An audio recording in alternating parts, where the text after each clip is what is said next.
everyone. Welcome to another episode of Coffee Break, breaking the cycle of bullying in healthcare, one cup at a time. I am your host, Dr. Renee Thompson, and it is so great to be with you all today. I am beyond excited that we're going to have our very first guest, and that is Diane Salter. Diane is the Director of Surgical Services at a hospital in Pennsylvania, my home state. However, I left my home state about 4.5 years ago to come here to Tampa, Florida, because I could. Okay. I just had enough of that cold weather. And now I am in an area that is nice and toasty warm for me. Well, today we're going to talk to Diane about how to have difficult conversations with employees. But before we start, I just want you to know that I've known Diane for, it has to be at least 6 years now. And thrilled that not only is Diane the Director of Surgical Services for a hospital, but she's also on the Healthy Workforce team. Yes, in addition to her full-time job, Diane actually steps in anytime we need a really great speaker or we need a consultant. We love sharing Diane with the entire world. So welcome to Coffee Break, Diane, and thank you so much for being here. Do you have your coffee? I got to check that. You have coffee? Yep. And I know if you're listening to this, you don't see this, but if you're watching on YouTube right now, you can't have a Coffee Break podcast if you don't have coffee. So yes, we have our coffee. So Diane, can you tell us a little bit about yourself? And I think our audience would really be curious to know how you became such an expert in dealing with disruptive behaviors and, difficult conversations.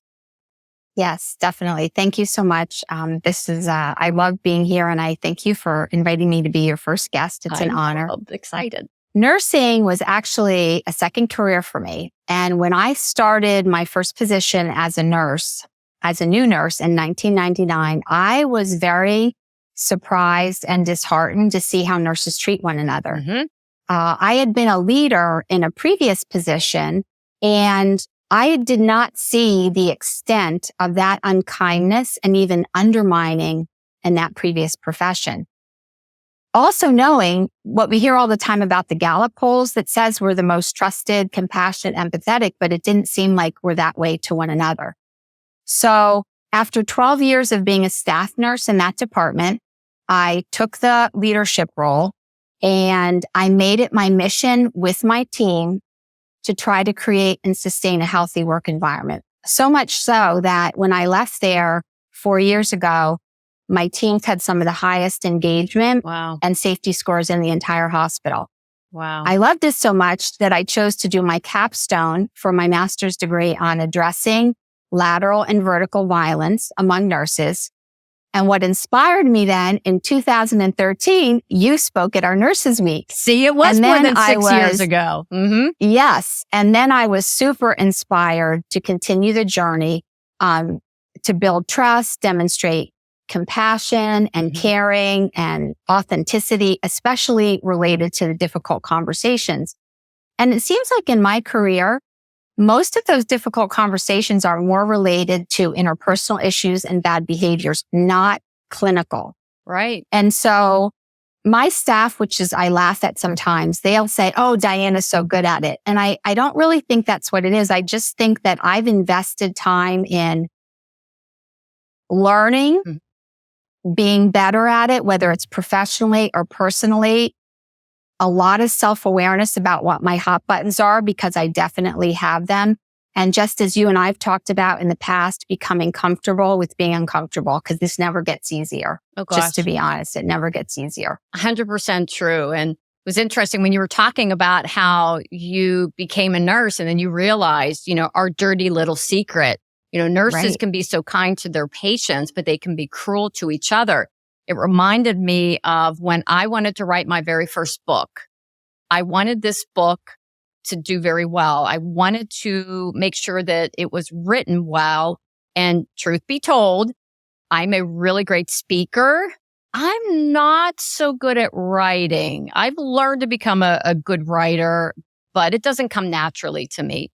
So I actually hired a writing coach. And when we first met and I told her that I wanted to write a book about nurse bullying, she actually thought it was going to be a comedy. Like she thought I was writing a book that was going to, be fake because nurses couldn't bully each other. And when, she started reading what I had, written, she really was incredibly surprised. And so, but if you work in healthcare, Diane, we're not surprised. We see it every day. Right. I think I remember you and I, the very first time I either came out for a retreat with you or were doing work with you, I sat next to a gentleman on the plane. He just have a conversation and he asked me what I did. And when I told him what I was going to do, he was like, what? What are you talking about, nurse bullying? And he was fascinated by the whole concept, but it was just amazing that you're right. That is the dirty little secret because people don't realize that it's happening. And it's a shame. They don't. And I really appreciated what you said about people think you're so good at having these difficult conversations. And it's not that you're good at them. You've learned to be more skilled at having them. And I think part of it too is when to have them, how to have them. There's really a science behind this, but there's also an art. And you don't start out in a leadership role knowing exactly how to have this conversation. So I really love your input. When people say difficult conversations or uncomfortable conversations, how do you define that? What does that mean?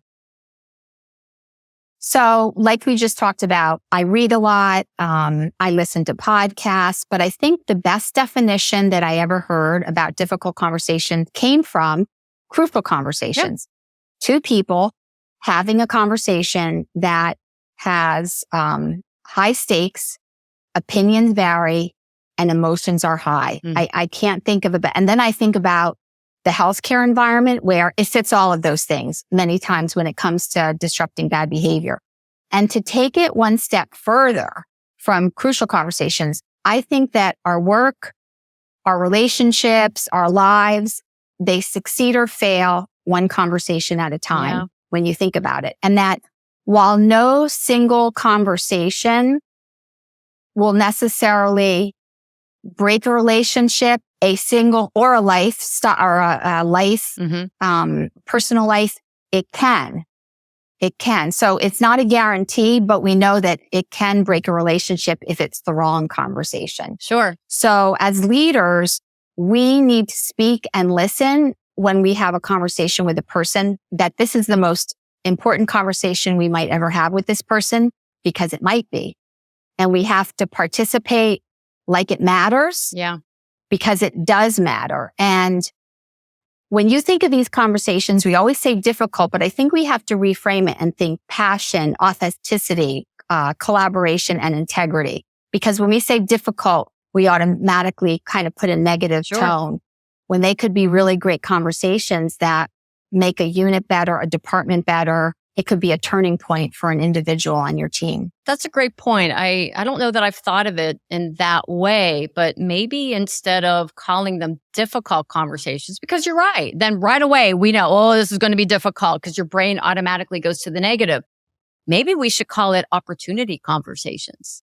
This is really an opportunity for you, especially in a leadership role, to have, as you know, Diane, we always say, to have an honest and respectful conversation with someone about their behavior, their clinical skills, whatever that might be.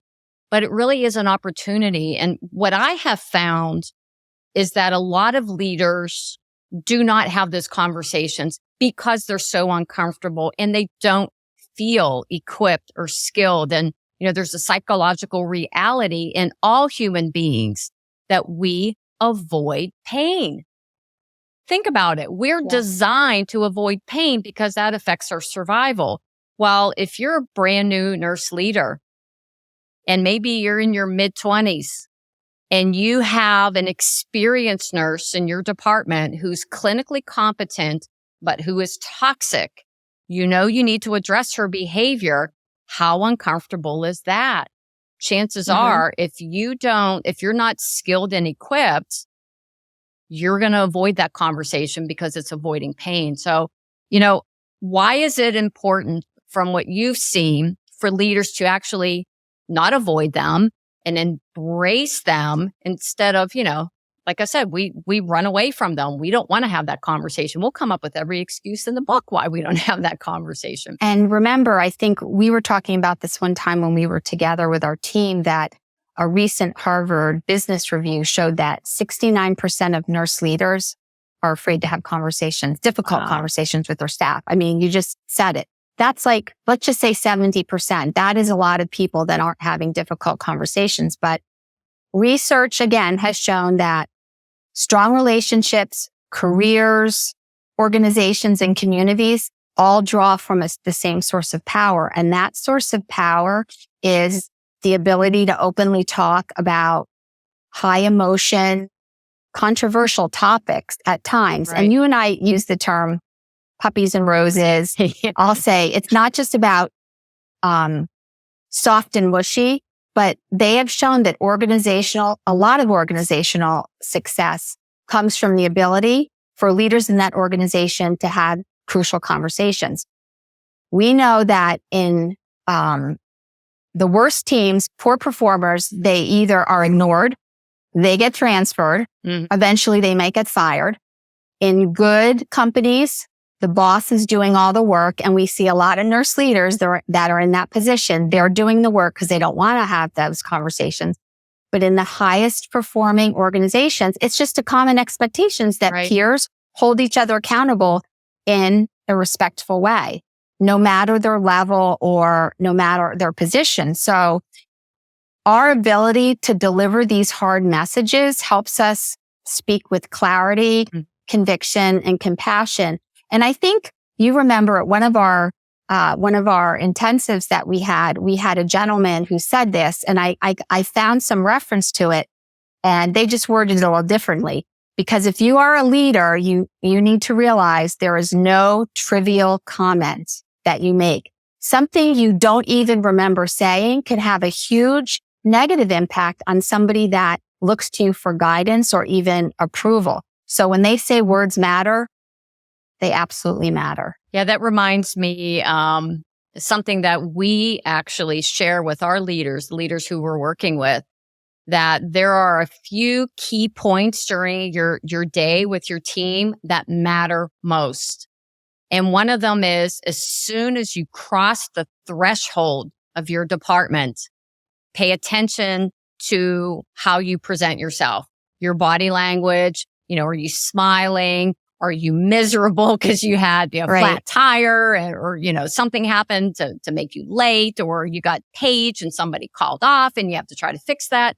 I always say this: before you cross the threshold of your workspace, take a deep breath. And then just remember, it's how you start your day that matters most, because your team is going to be paying attention to you as the leader when you first walk into that department. Very similar to what you're talking about, Diane, and that what they say, they never, you'll never know that there are some things leaders say. Sometimes, just they'll say it as a side note, but it can be incredibly powerful in a positive way or in a very negative way. Really great point. Mm-hmm. You've worked in surgical services for a really long time. And with the work that we do at the Healthy Workforce Institute, we do a lot of consulting. When organizations reach out and they ask us for help, surgical services is the number one area that they ask for help, to really address disruptive behaviors and, cultivate the good behaviors. And you've been in surgical services for a long time. I'm sure you have a gazillion examples of situations where it prompted you to say, I need to have a conversation with this employee. Can you just share a few of them? Obviously being, confidential, not sharing names. Right. So ones where I know I needed to address, but I really didn't want to, because it's just so hard. I mean, how long is this podcast? You have 4 hours to talk about it. I have two very separate issues. One might seem somewhat unexpected to people, but as a leader, you might experience it. One was with a surgeon. He was in pre-op one day, and let's just say he wasn't warm and fuzzy to people. Like, he didn't exude warmness, and nurses and staff were kind of afraid of him. And he got very frustrated. And looking back when I had to talk to him, he had every right to be frustrated. It was not ignoring the fact that this was something that was really bothering him. But he dropped the F-bomb. And he dropped the F-bomb in the unit behind a curtain. I don't know if he thought it was a lead door that people couldn't hear him, Right. but a whole lot of people heard him. And the nurses typically, this was maybe a year ago, and myself and the managers that report to me, they work on their staff being able to say something to a physician. But I guess this has happened before, and they just were not comfortable. And so I was able to pull him aside privately. And I felt like sometimes it was Groundhog's Day when I talked to him, because I felt like I was kind of rehashing the whole thing just about his demeanor and how he talked to people. So I brought him aside in a room and closed the door. And I just said to him, I'll just call him Dr. Joe. I said, Dr. Joe, I'm not sure you realize this, but what happened in the unit? Well, first of all, I asked him to ask me what happened. And I said, wow, that sounds really frustrating. And I said, but I don't know if you realize this, but your patient and your family in there are very upset, and you're about to make a cut into them. Yep. And they wanted to speak to the leader of the department. They don't want to speak to you because they don't want to make you angrier than you already are. And I said, that's not okay. And he's like, well, and he started to name all the reasons. I said, I get it. And we have to address that. I said, but I'm going to go in because this is my organization too. And I'm going to apologize. And I can't make you do that, but you might want to have a conversation to put that family at ease, because right now there's a lot of unhappy people, and the psychological aspect of this surgery for this patient is going to be very important to them. And he apologized, tried to make excuses, but it went okay. And I found out from the nurse later, because I wasn't hovering around to find out if he did, but he did it, and it was okay. And that was a while ago, and we really haven't had too many issues since then. But it was just one of those ones, like I say to myself, my inside voice, like, here we go again, But it went well, and the staff were appreciative of the support. The other one is very personal. It was when I was a nurse manager, so it was a while ago. And the reason I bring it up is to just show you in the big picture how uncomfortable things can be for leaders. We had a person on our team in a support staff role that the staff were complaining to me about hygiene issues. Oh boy. For her. That's rough. And nobody wanted to talk to her. And this was a team that started to have these conversations, and they brought it to my attention, and I didn't want to have the conversation either, because how do you say that to somebody? Right. There's no good way to say that you smell. Right. There's no good way.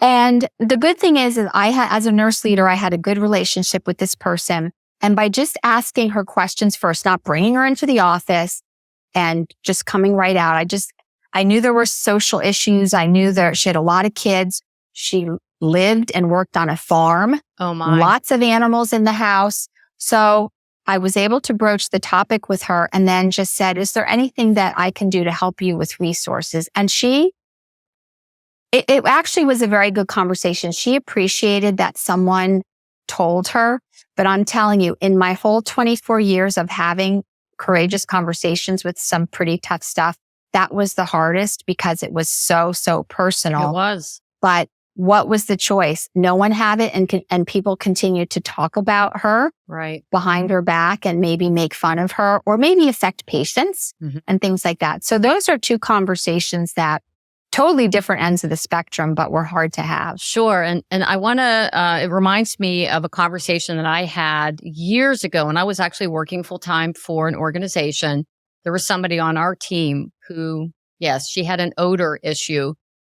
And really, this is when I started looking into the leader's role, who's responsible. So I know many of you on the call right now, most of you are probably in a leadership role.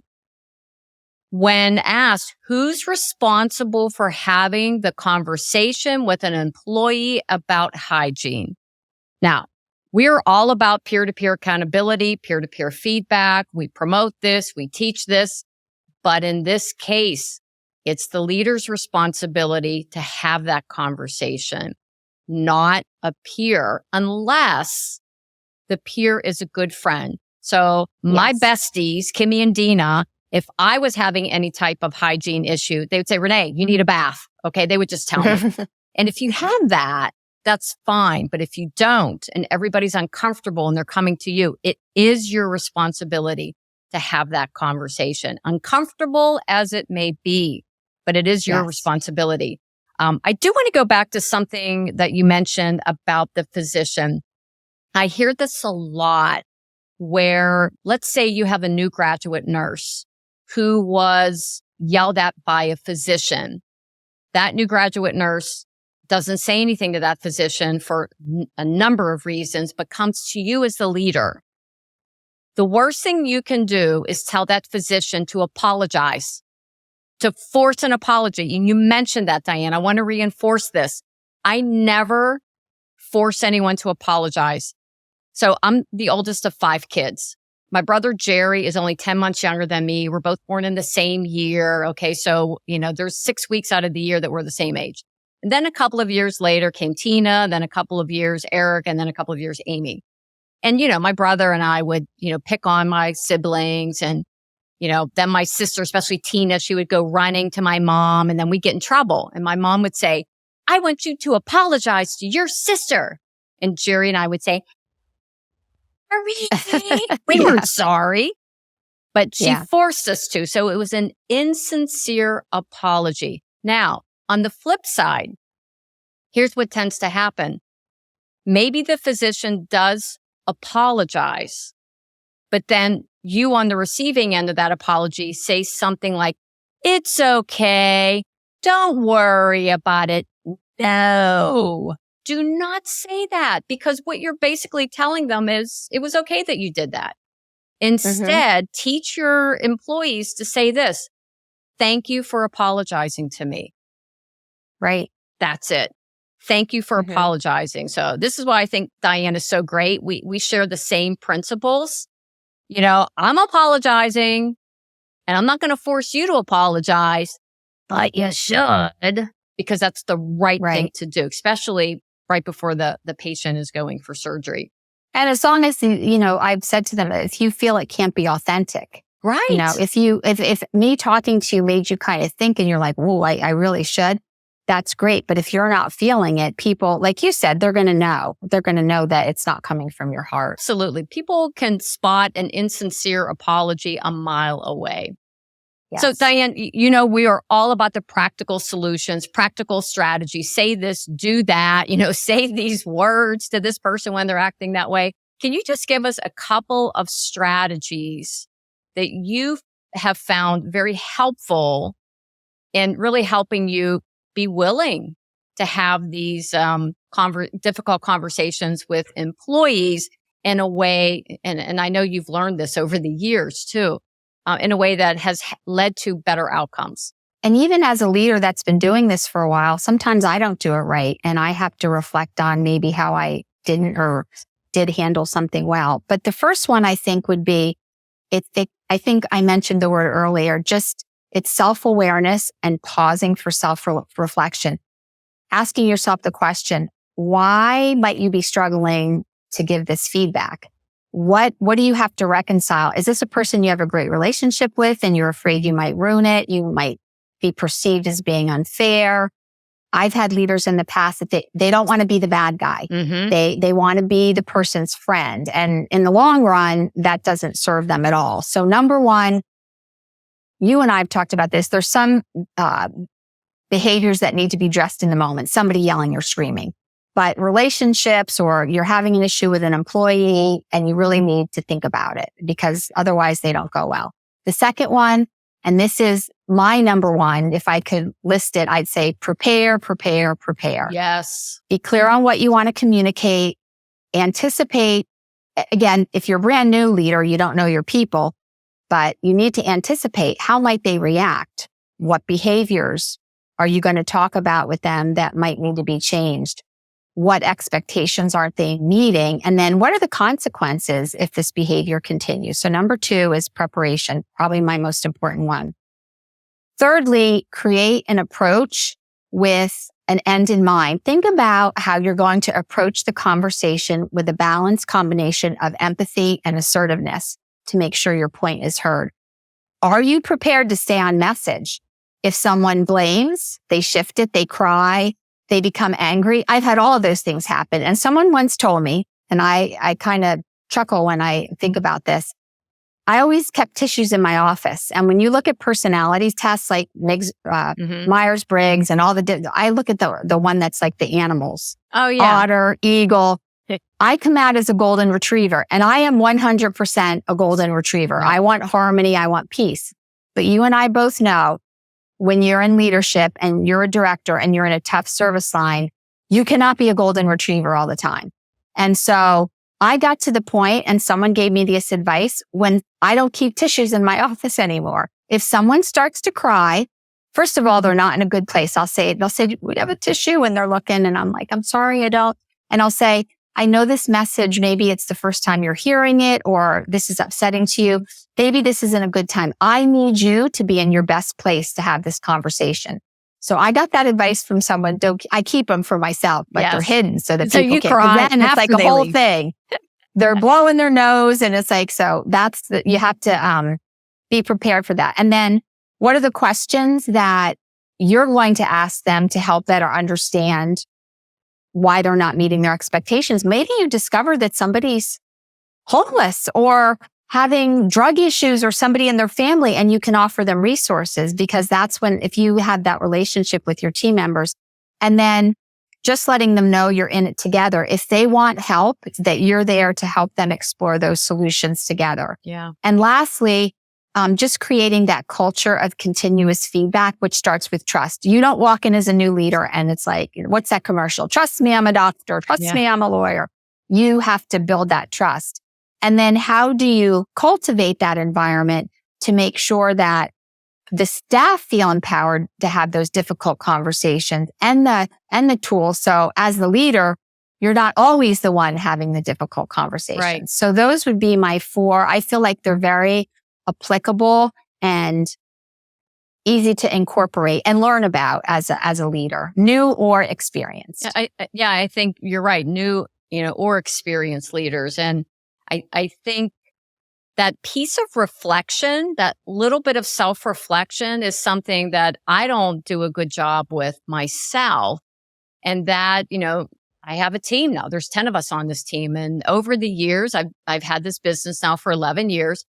I have had to have some very difficult conversations with people on my team. And there have been times that I know I procrastinated and I didn't have the conversation when I should have. And if I actually would have put the time in to self-reflect, I would have seen that it was, to your point, I want everybody to like me.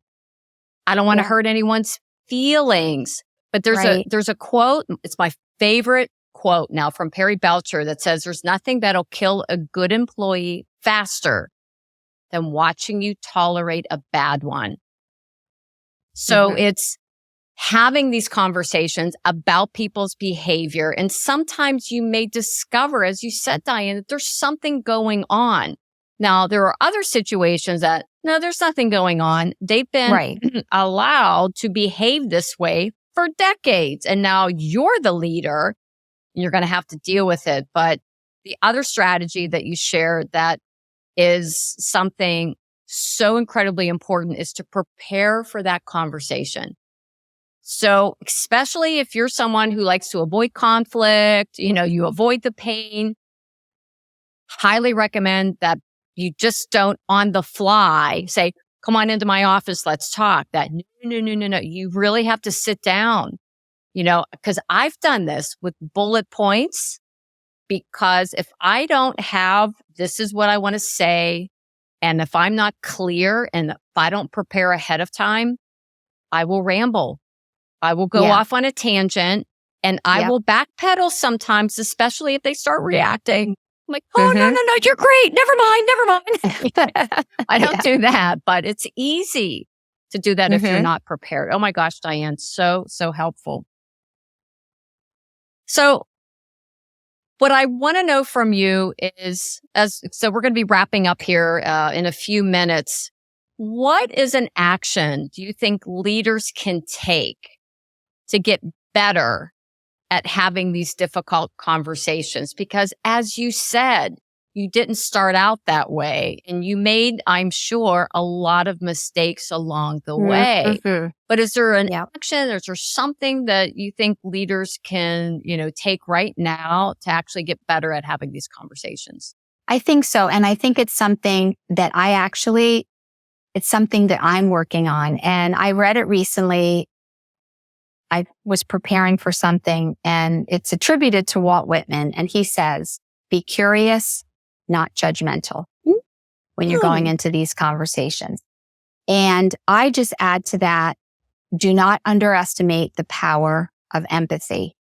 It's not the puppies and roses. And I know that you and I both follow John Eades, for people on the call, EADES. He writes a lot of things on leadership. And something he wrote, and he does like a blog, and I read them. I love to read them. They're very short and they have great points.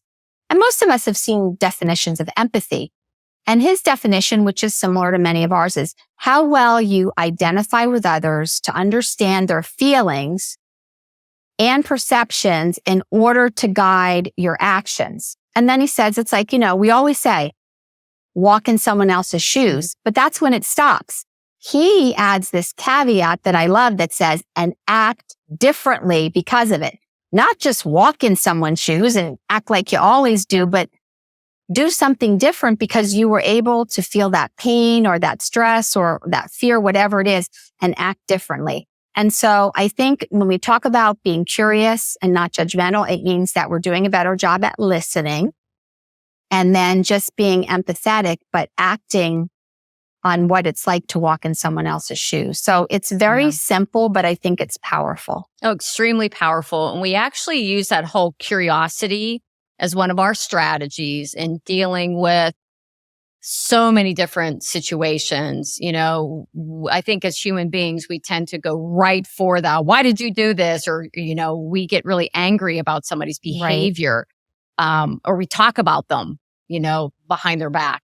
But to just act with curiosity. So let's say you have someone who's being very territorial. Like, I'm curious why you would put a piece of tape over this computer with your name on it. Okay. Like, I'm curious why, what's the reason? Yeah. It doesn't sound aggressive. It doesn't. So and that is a strategy, but it's also, as a leader, you should be curious about your people. I always say you shouldn't have to be a psychiatrist to lead people, but it certainly helps if you understand some human behavior and some psychology. But the bottom line is you need to care about your people, and acting with curiosity instead of judging people right away for the way they act can really make a huge difference. So it's a great strategy, Diane. And as we wrap up, I just have 2 questions for you. Number 1 is, you were talking about reading. You and I are avid readers. We share books together. It's awesome. What are you reading right now? Now, it could just be an article. If you're in between, books, it could be a white paper. It could be a book. It could be something for fun or something for work. So what are you reading right now? Well, I'm definitely reading fun books because my youngest daughter is a book nerd. She just came back from a book conference in Dallas where fiction writers, and so she recommends books to me, but I have simultaneously those books going. But you're going to laugh when you hear this because you give recommendations. My organization gives recommendations, but I am reading at your recommendation, Radical Candor by Kim Scott. Oh, yes. You recommended it. And then I'm like, Radical Candor. And she says in the book, I think, oh, that's an excuse for people to just not be nice. Radical Candor. But I started reading it, and it's not about healthcare. It's from that Silicon Valley perspective. Oh, it's yes. Google and Apple. Google. And I downloaded it on Audible because, I drive 1 hour to work, 1 hour home. And I like it so much, I'm about halfway through it, that I ordered the book because I like to have the book to refer to. But one of the things, and you kind of mentioned it, that sticks out. And I've used this expression. I don't know if it was attributed to Kim Scott. Maybe other people, saw it. It is to care personally and challenge directly. It is one of my favorite sayings.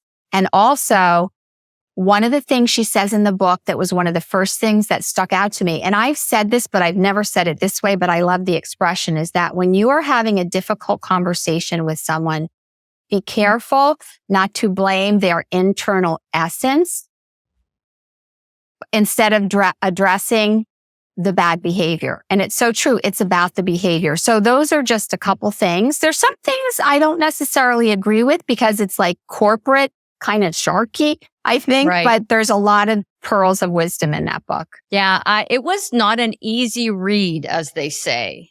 I had to take it, chapter by chapter. But I tell you what, I got a lot of great nuggets, especially about how to have more honest and respectful conversations. And what I really appreciated about the author, Kim Scott, is boy, was she vulnerable. Boy, did she share some of the mistakes she has made. And like all of us, when we hear about somebody else's mistakes, makes us feel a little better about ourselves and our mistakes. Like if somebody, at her level right now can admit that she's made all these mistakes and actually grew from it, we can all do that. It was very inspiring. So I'm glad you got the book. Yeah, I just finished reading that not too long ago. And so the last question, what book would you recommend to leaders, especially somebody who's new in the leadership role? What book would you recommend to them? Like, oh, this is a must read. Just thinking about this, I can think of, there's so many that I think are good, but the one that comes to mind is No Ego by Cy Wakeman. Right. I love that book. She says things, she's funny. Like she says things like, ego is not your amigo. She talks about drama in the workplace and how to address it. My favorite is, self-reflection is the ultimate ego bypass tool. And this book was very helpful to me as a new leader in my current job. And because it's the core driver of accountability. And if you saw this book of mine, it's beat up, it's dog-eared, it's highlighted, it's post-noted, if that's a word.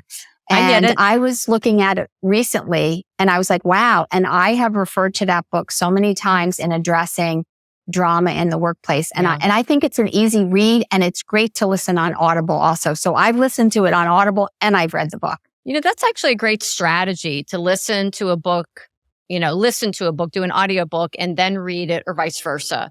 Because I'm one of these people, I'll read the same book every year over and over and over again. And every time I do, I learn something else. I'm actually reading Patrick Lencioni's Advantage right now. Yes, I've already read it.